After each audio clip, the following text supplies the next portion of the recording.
If you'd like, you can turn to Isaiah chapter 26. We don't have a main text for today. We have a few verses we're going to use, and I'll tell you why. Because in January of 2009, which would be a little over 3 years ago, I did a series called the Worship Series. And in that series, the first sermon was called What is Worship?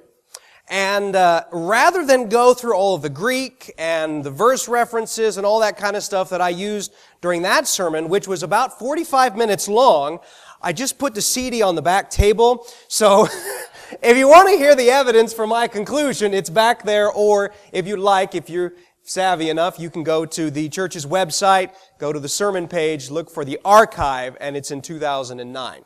And it's in January. It's called What is Worship is the title of that sermon. So I encourage you to go ahead and do that if you can. If you don't have the internet or really don't want to look for it, ask me, I'll print you a copy and bring it to you. But the reason I encourage you to do that is because it goes through all of the Greek and Hebrew words for worship and how it was used and what it meant to the people of the day. And then in that, I came to this conclusion. I defined worship as the submission of your entire self to God. If you're taking notes, please write that down. If you're not, don't worry about it. Submission of your entire self to God. Now, when we think of worship, who thinks of music? Think of music? Anybody? Yeah, a couple of you. Who really likes music? What's your favorite kind of music, Pat? I know that's a tough one, but you like gospel. Okay. Who's got something different? Anybody like country and western? Country western fans, a couple of you. We are in Kansas. That is okay. And I won't hold it against you. Any rock and roll fans? Kara's like, no, I like it all, whatever. I don't know. You like what? Hair bands. Not the name of the band. That's a style. You're too young, Tim. You wouldn't understand. Not quite. No. Usually when you say worship, people think music. Because in America, we have equated that. In fact, we have a style of worship, a genre of worship called praise and worship music. But the problem is worship isn't about music at all. Now, music can help worship, and we'll talk about that next week, but worship is not about music. In fact, it is so much not about music that next week, when it comes time to worship, there will be no music. Sorry. Because worship is submitting your entire self to God. Now, I'm going to attempt something today that I have been told is impossible. But I'm going to try it anyway because I'm just that kind of guy. Don't tell me something's impossible because I'm going to do it. I am going to attempt to explain worship to you and show you how it's done. The reason I say it's impossible is because I looked for books, I looked for websites, I looked for sermons, I asked all of the people that I know, how do you teach worship? And they said, you can't. You just have to figure it out. You can teach someone how to ride a bike, can't you? But ultimately, you got to get on the bike and go down the road with no training wheels to figure out how it's done. Worship is similar. I can teach you how to worship, but in order to learn, you're going to have to get on the bike on your own without the training wheels and get it figured out.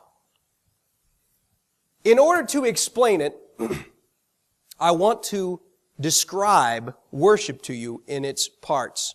In the original sermon, you'll notice if you look in your bulletins, today's sermon is entitled, What is Worship? Take 2.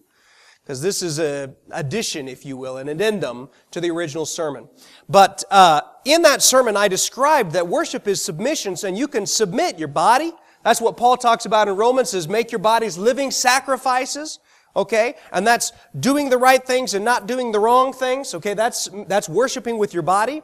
But you can also worship with your spirit, because your spirit is always worshiping. In fact, Jesus said that the true worshipers will worship me in spirit and in truth. So your spirit worships, your body can worship. I want to focus on something in particular. I want to focus on worshiping with your soul. Because I believe this is where the key is. I don't believe that you can really worship with your body until you get your soul in line. Because the soul is that obnoxious part of you that wants to do what it shouldn't and doesn't want to do what it should. So let's talk about this, your soul.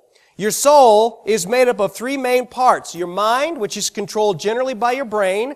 Your emotions, which are basically controlled by hormones, and your will, which is controlled, in my opinion, by your DNA, but some people say it's some other things. But your will is like your personality, your likes, dislikes, and your choices. So we're going to skip the body, and we're going to skip the spirit. We're just going to deal with worshiping in your soul today. And I want to encourage you to focus, if you will, on worship in church. Now, this can happen anywhere, and it needs to happen everywhere. But church is a time we set aside to worship. In fact, I like Bill said worship service several times when he was talking. It kept catching my attention. We call this a worship service, okay? So we need to be worshiping during a worship service. So I want you to be thinking church as I'm talking, but we'll apply it past that when we get out. Now, I've listed these in order. They are in order of difficulty. The first one's the easiest, then the second one, then the third one's the hardest. They're also ordered in chronological order because you really can't do the third one until you've done the first and second one.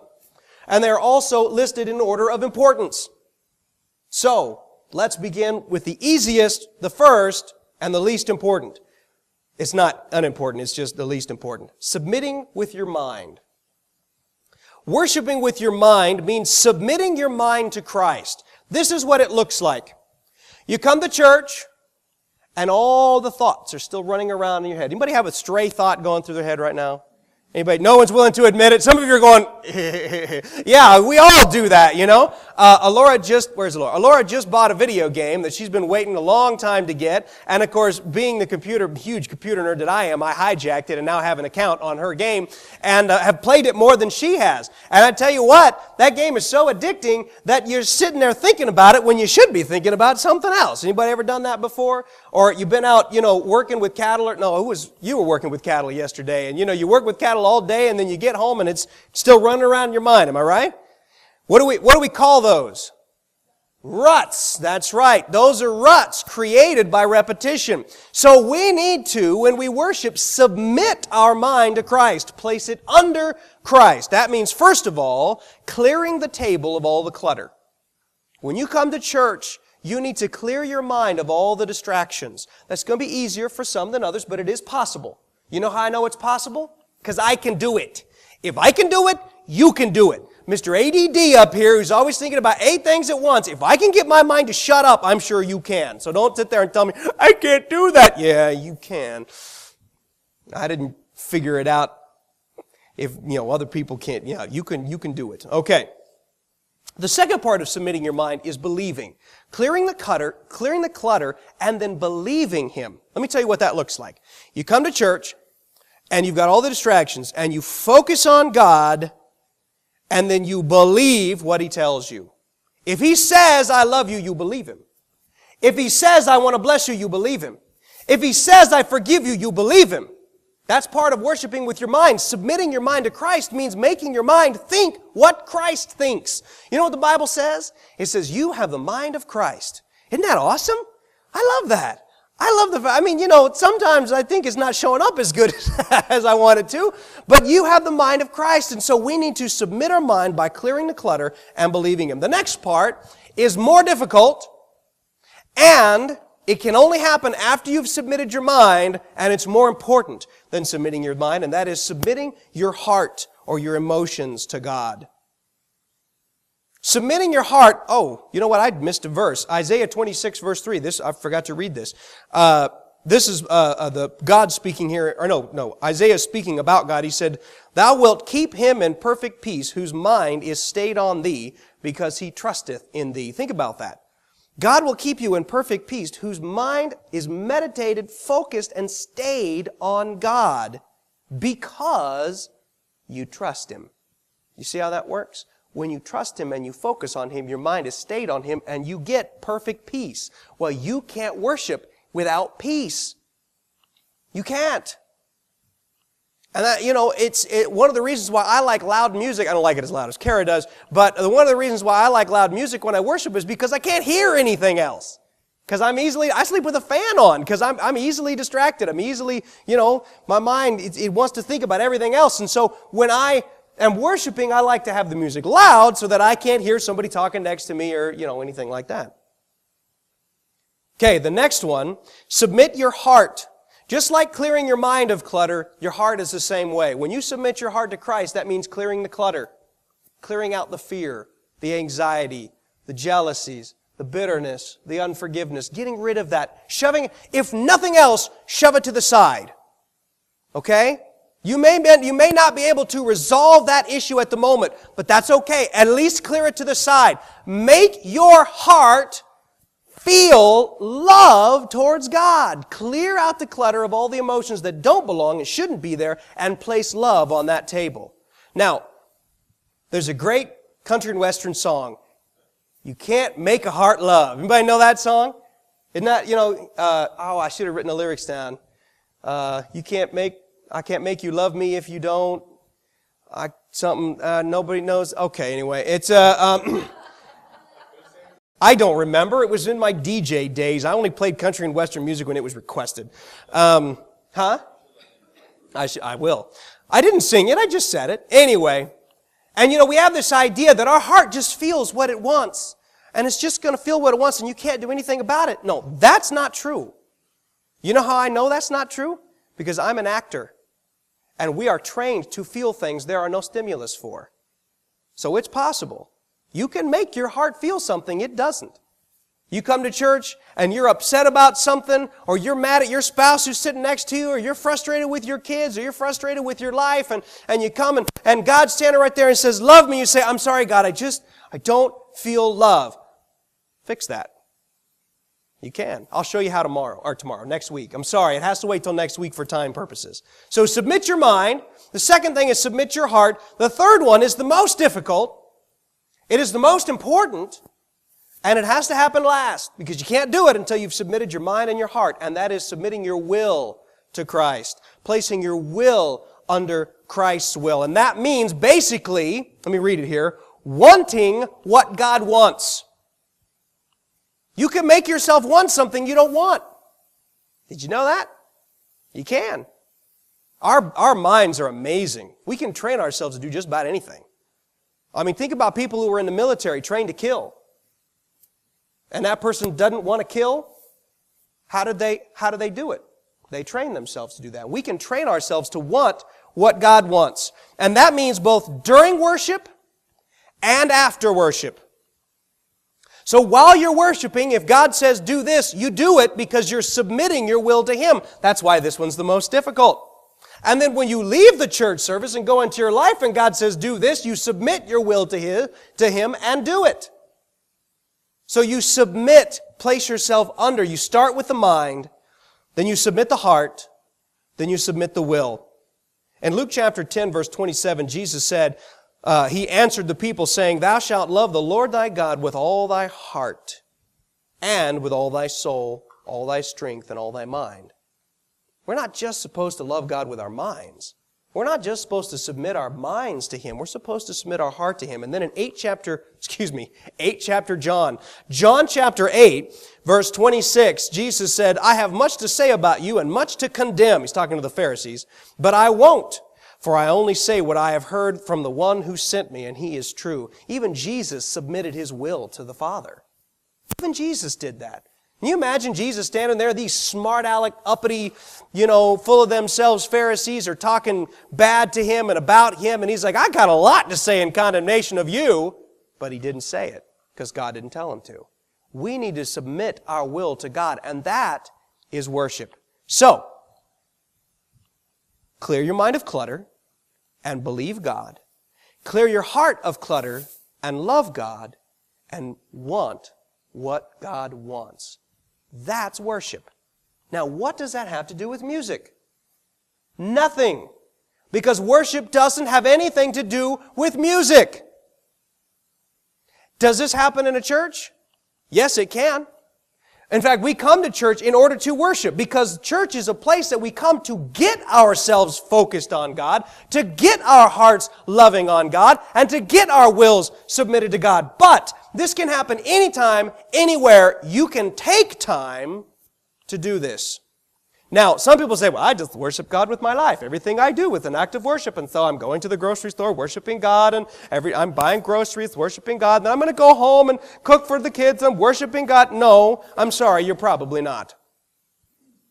Can you worship God getting groceries? Yeah, I suppose.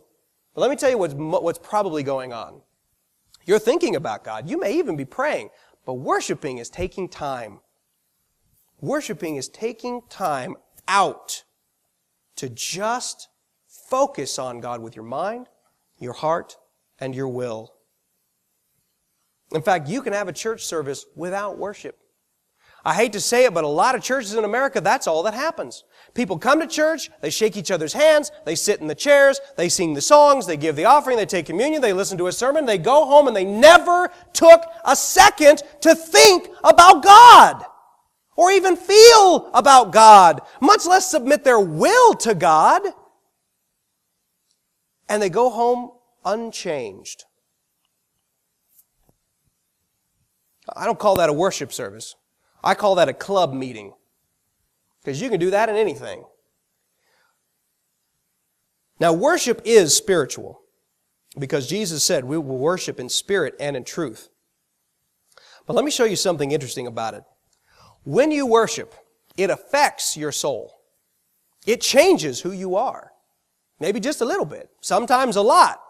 But when you truly worship, you change because God has touched you like a lightning rod that lightning strikes. Whatever's touching that lightning rod is changed, at least for a second, because it's got electricity coursing through it. And when you worship, you touch God and it changes who you are. Now, let me just say this. After I cough. Why worship? I mean, Pastor, I've been going to church for decades. And I do church really well. And I love God. And I believe in Jesus Christ. And I believe that He died for my sins. And I'm going to heaven. Really, what's the point? Why can't we just do what we've always done? Why do I have to do something different than before? What is so important about worship that it's mentioned over and over and over again in the Old Testament and then repeatedly in the New Testament? Well, let me give you a couple of reasons. And my first one is the favorite. It's my favorite because it's cool. Worship strengthens your soul. You know how do I explain this? It takes strength in your soul to worship because you have to get your mind focused. You have to get your heart focused. And you have to get your will submitted. You have to make yourself do that. And that takes strength from your soul. But once you've got yourself focused, energy just pours in your soul. It's kind of like a car battery. It takes energy from the battery to get the car started. But once the car's running, that battery gets recharged. Because now the power is coming from a greater source. That's what worship is. When let's say we're sitting in a church service, okay, and we're singing because, that's, in my opinion, that's the easiest time to worship because you're not doing something, okay? So we're singing and you get you're like, okay, I'm going to stop thinking about all that stuff. I'm going to stop feeling that stuff. I'm going to focus on God. I'm going to love God. And you reach that place where you connect with Him and everything is submitted to Him. Here's what happens. Your heart gets strong. Your mind gets strong. Your will gets, suddenly your mind wants to focus on God. Your heart wants to focus on God. Your will wants to submit to God. Suddenly it's easy, and it stays easy while you're there. Those of you who know what I'm worshiping know what worship is, know what I'm talking about. It's amazing. It's a source of power and strength that we need. Because a lot of people walk through their Christian lives weak because they don't know how to tap into power. It'd be like pushing your car to work every day. Really? Well, at least I have a car. Yeah, I'm glad you have a car. Have fun pushing it to work. But when you start the engine, power shows up, and now you can go there, well, under 35 miles an hour, apparently. But you can get there faster. I did not get pulled over, but I won't tell you who did. I'm not even, yeah, we're just going to stop there. Okay, so, I wasn't going to say anything. When we worship, our soul receives the strength it needs. And here are some results. When your soul receives strength, you start seeing the breakthrough you've been looking for. You know, a lot of people are like, man, this is wrong in my life and this is wrong in my life. And I know God has all this power. God, move on my behalf. And God says, okay, here's an outlet, plug in. You want power? I got it. Plug in. Come on. And you say, well, I'm busy. I'll do it later. You want breakthrough in your life? Get strength. Where do you get it? From worshiping God. Prayer is a form of worship. Remember I talked about how there's power in prayer, and prayer is pure power when you do it right? Part of that is worship. Because when you're praying right, when you're praying the way you should, it is worship. Because you're getting your mind focused, you're getting your heart focused, and you're getting your will submitted. And so there's strength in it, and you can see breakthrough. You can even see breakthrough in the spiritual realm. If you're being oppressed by the enemy and he's beating up on you, whether it's physical, emotional, spiritual, it doesn't matter. You can get the strength in your soul that you need and overcome that enemy. I like what Xavier says. We fight from a place of victory. But sometimes we fight like a weakling. I feel like that wimpy kid in the Diary of a Wimpy Kid, you know, where and he kind of walks around, doesn't have any strength, doesn't have any energy, doesn't have any will because he's weak. Well, that's how we end up fighting our battles. We're fighting from a place of strength that we still lose. How can you do that? If you're weak enough, you can. Worship gives you the breakthrough that you need. Now, here's another neat one. When you worship, and I should have written this down or given you illustrations or something, but you got 3 parts, right? You got your body. Hello. 5 parts. Body. No. You got your body, your soul, which in my opinion is very attached to your body, but we'll get to that later, and your spirit. Okay? 3 parts. Now, some people walk around with their body in command. And you can tell them by looking at them. They do whatever their body tells them to do. Oh, eat another cheeseburger. I'm going to eat another cheeseburger. Oh, get another girlfriend. I'm going to get another girlfriend. Oh, quit that job and do some other. I'm going to do whatever my body tells me to do. Okay? They're gratefully few in our country. But most people in this country live with their soul on top. Whatever they want, they do. Not what their body tells them, but whatever they want. And that means hurting other people if it means getting what they want. That means sinning if that's what they want to do. And they'll just do whatever they want to do. And they'll justify it with their mind because their soul is on top. Well, here's the problem. You know what belongs on top? The Spirit. Because the Spirit's the best driver you got. You got a body, a soul, and a spirit. Out of those 3, you've got a blind one, that's your body. You've got a drunk one, that's your soul. You need your spirit, the designated driver, sitting behind a driver's seat of your life, telling you where to go. But so many of us live with our souls on top that we end up wrecking our car over and over again. Well, how do you get your spirit on top? Do you see how that works? You get your mind focused on God. You get your heart focused on God. You get your soul submitted to God, or your spirit submitted to, your will, submitted to God, and your spirit gets to the top of the pile and it starts telling you what to do. That's how you get power. Because your spirit touches God like an electrode sitting on top, and it's like, zoom, power goes to the whole thing. That's why you see healing lines after worship time in charismatic churches. I always wondered, why don't you do that first? Everybody came here to get well. Get them well first. They got to sit through your hour-long sermon with boils on their rear end because you haven't prayed for them yet. Let's pray for them first so they can sit and listen. I never understood why they always did it last. They did it last because you hear the word and it increases faith, and then you worship God for a while, get your spirit on top, and now your spirit can receive what it needs from God. And we need that. So not only does it strengthen your spirit, not only does it give you breakthrough, but it is where the gifts of the Spirit occur most often. Now I don't want you guys to get the image that this church, I'm trying to ask you guys to become wild and crazy, charismatic, jumping around. No, absolutely not. That's not who you are. It's not who I am. Some of you here are like that, and that's okay. But as a congregation, that's not who we are. And that's fine. There's nothing wrong with that, because that's got nothing to do with worship. Worship all happens in here. How it's expressed is a personal preference. It doesn't make any difference to God. It's all in here. So you can sit there with a blank look on your face and be worshiping God. I know, because I do that sometimes. Sometimes it takes too much energy to smile, so I just quit. But I'm not looking over here. I'm looking at God, okay? So this is where the gifts of the Spirit happen. If you go to a charismatic church where the gifts of the Spirit are flowing in that congregation, do you know where they put prophecies? Where they ask people, does anyone have a word from the Lord? It's always at the end of the praise and worship time. Why? Because that's when your spirit is most in tune to God. You need wisdom in your life? How about a word of wisdom? Would that suffice for anybody? Did God tell you exactly what you need to know and hear? Well, how about this? How about you get your listening ears, your spiritual ears on top of yourself so we can hear better?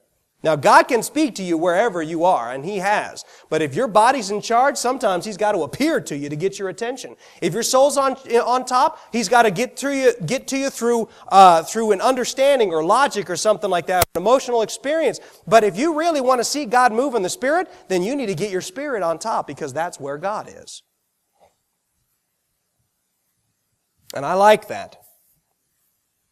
Because I like moving in the gifts of the Spirit. Now, maybe that scares some of you. But I tell you what would happen if this church started walking in miracles? I'll tell you what, these empty chairs wouldn't be here anymore. Well, we wouldn't move the chairs out. That didn't come out right. They wouldn't be empty. We'd have to fill up the back. We might have to start building off to the side. Why? Because it attracts people. Because when, like Paul said, I didn't come to you with wise words. I came to you with the power of the Spirit. Now, this church has wise words. You guys are a very educated, intelligent group of people. Except for Tim. And, sorry, Tim. That's true. That's true. God uses the unwise to confound the wise, and He confounds me on a regular basis. But you know, that power, that's the proof of God. You know, we talk about apologetics.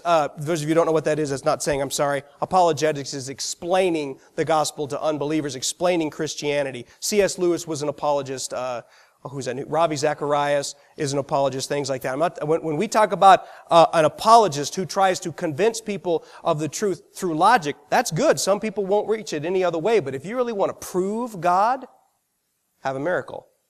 What is someone going to say when a missing limb is grown back, when deaf ears are opened, when blind eyes are opened, when cancer disappears in the doctor's office? What do you say to that? They say, well, Jesus saved me. How do you know? Because I was on my deathbed in cancer, and all of a sudden I stood up and said, it's gone, and it was gone. Well, that didn't happen. What are they going to say? You can't argue with that. You want to reach the lost? How about getting your spirit on top and have Him give you a word of prophecy for someone and have it come true? That'll convict people. Or a word of wisdom for someone about something that's going on in their life. That'll convict them. That'll bring them to the Lord. I guarantee it. But you can't do it unless your spirit's on top, because that's how you receive that power. You guys ever receive them cheap toys from China where they've got the little piece of paper in the battery? You ever seen that before? No, I'm getting no nods. Some of you have seen it. Okay, all right. That's to keep the battery from being used until you're ready to use it. A lot of people have a piece of paper over their spirit. It's called their soul. Well, you know, I'm sure that stuff was great for the first century church, but I just don't want it for me. That's a piece of paper on top. And then when they want power, they're like, how come I don't have any power? Because you've covered up your receiver. I got to keep moving. Too many illustrations. No, I'll give you this one. When I was teaching, it's Mother's Day. You guys don't have any plans this afternoon. When I was at the school as a teacher, I worked a lot with the technology director because I'm a huge nerd, and they had a wireless system that connected the elementary, middle, and high school with each other. But the problem was it was microwave, so it had to be line of sight. Well, there was a tree that liked to grow right in between the middle and high school, and so all of a sudden we'd have intermittent internet, and then we would have nothing. And he would have to climb up that tree and cut down the limb. And this guy was like 70 years old and like 250 pounds. I don't know how he did it, but he did it. And he had to do that every other year. He'd have to go out and cut that tree down because it was blocking the receptor on our end. We didn't have any internet, which was really bad for me. We didn't have any internet because something was blocking the source. And many of us have something blocking the source in our life. It's called theology, or maybe it's called fear, or maybe it's called tradition, or the way you were raised, or whatever. There's something blocking that. Folks, trust me, take it off. Don't let anyone, including yourself, convince you that you don't need the power of God. Now, let me close with a few statements. Let me review first. Because next week, well, we're going to do this here in a minute. Worship is clearing the clutter from your mind and believing God. Then clearing the clutter from your heart and loving God. And then submitting your will to God and being willing to do anything He asks you to do. That's worship. And that's it. Now, sometimes that can create a response. That's what raising hands is. You get to loving God so much, you just want to give Him glory. It's not about me when I raise my hands. I'm not trying to get your attention. Quit looking at me, for crying out loud. Look at God. You should be focusing on me. I'm not even that attractive. You know? Look at, amen. Hey, I've made fun of you 3 times this morning. It's my turn. Sometimes, and I'm not encouraging you guys to do this because we do have rules in our church about worship, but sometimes you just get so excited you want to shout. Kara gets so excited she wants to dance. I never get excited enough to dance because once I start moving physically, I get distracted. I tried it once. It didn't work for me, so I don't do it. And that's okay. I hope it doesn't bother you, does it, Kara, that I don't dance when I worship? Oh, not anymore? Okay. That's good to know. But a lot of times we get to thinking that people have to worship like we do. No, they don't. They just have to worship in here the way you do because there's only one way to worship, and that is submitting your entire self to God. And if that means you stop singing, sit down, close your eyes, bow your head, and just sit there like a log for the entire time, do it. Because I would rather you be worshiping God than making a joyful noise with your voice. If it means stopping singing and just stand there and stare at the screen, then do it. Because I would rather you be worshiping than joining us in song. We'll talk next week about some of the hindrances to worship, as well as how you submit your mind, how you submit your heart, and how you submit your will to God, because that's not easy, but it can be done. So let me close with just a few statements. First of all, worship, I already said this, but worship should change you. If you leave this morning the same as you walked in those doors, then you forgot something. You missed it somewhere. And a lot of people don't go to church because they don't see the point. I remember when I was talking with the church, specifically the elders, and then later on, one of the reasons why people chose me to be the minister of this church was because you wanted to attract younger people. You want to attract people my generation? Give them something real to hold on to. It can't be about church for them. They're not interested in church. They're interested in change. Not change in the church. I mean change in themselves. They want to see themselves grow. And if we don't let them do that, they won't stay. So worship should change you. Doesn't mean it changes the worship service. Doesn't mean it changes the style. Doesn't mean it changes what you do, but it changes you. Now, worship can be hard. And so some of us come to church and say, I don't have the strength this morning. I was up all night with the little kid, crying and stuff. And then this morning I burnt to breakfast and I'm so tired and cranky. I'm just going to sit here. Ladies, listen up. I'm going to give you an illustration that will blow your mind.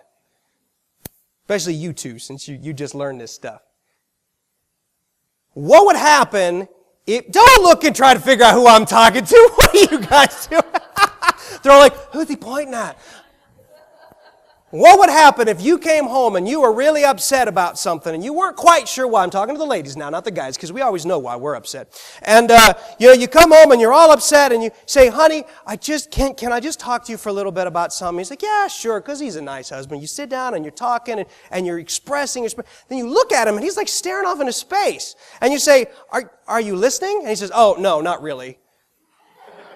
I had a hard day too. I just don't have any energy, but I'm here and that's what counts, right? How many would slap him? Anybody? Yeah, I knew you'd raise your hand. That's right. because that's mean. How many of us come to church and we say, God, I'm sorry. I know you want me to give you some special time, but I just don't have it in me. But I'm here. That's what counts, right? Guys, let me give you another one. Let's say that you're wanting some special time with your wife, and she's just kind of out of it. And you say, honey, what's the matter? Oh, nothing. I'm just not really paying attention. How would you feel? Folks, you don't get to come to God and say, I'm sorry, I don't feel like spending time with you. What did He do for you on the cross? What did He do for you every day of your life? You don't get to come to God and say, I'm sorry, I just don't have it in me. At least try. Don't come to church and just sit there. I mean, if you really are just coming to church and sitting there, please don't come next Sunday. There's no point. I want to see all you here next Sunday. But seriously, think about it. I mean, you're wasting your time. I mean, yeah, you may get a couple of neat things from the sermon, but you won't be changed. Yeah. No. Why don't you give the example of the dead roses? What are you talking about? Do it quickly. We're running out of time. My mother-in-law, the wise mom that raised him, she's awesome. And she gave me this example. Sometimes you don't feel like it, and you don't have it. But, you know, you get a bouquet of roses, and it all smells good, and it's wonderful. Sometimes all you have is a bouquet of dead, dry roses. That's all you've got left is you know, because you're hurt, and you're down and depressed, and whatever's going on in your life. But even if dry roses, if you've ever smelled them, are even more pungent often than the live roses. And so if you can offer that as your sacrifice to God, it's even more powerful to Him than a live rose. Because He knows what the sacrifice is. Yeah. He will not begrudge you. He doesn't ask for you to give what you don't have. He says it specifically in His Word. But you know, don't come and don't give anything. Come and give what you got. And let me tell you what will happen when you do that. Your spirit gets on top, and it gets strength from God. And the next time, you got a little more strength than you did the time before. And then a little more, and a little more, and a little more, until next thing you know, you're a powerhouse for God. It's what I want to be when I grow up. A dead rose, right. No. A powerhouse for God. We're even now. That was 3. So I want to encourage you guys. We're about to sing. Cindy, if you'd come to the piano. We're going to sing now. I moved the, where's my book? Oh, I moved the hymns, or the choruses to the end of the service so that we would have an opportunity to practice what I preach. Because we really need to learn how to do this. Now remember, this isn't about show. This isn't about what you do while you're singing. This is about getting your heart, your mind, and your soul, or your spirit, or your will submitted to God. All right? So if you want to just stand there or sit, go ahead. If you feel like kneeling, if you can get back up, go ahead. If you want to sing loud but you know you can't sing well, go ahead. It's okay. Worship God whatever way you can, but worship Him. Don't allow anything to get between you and Him.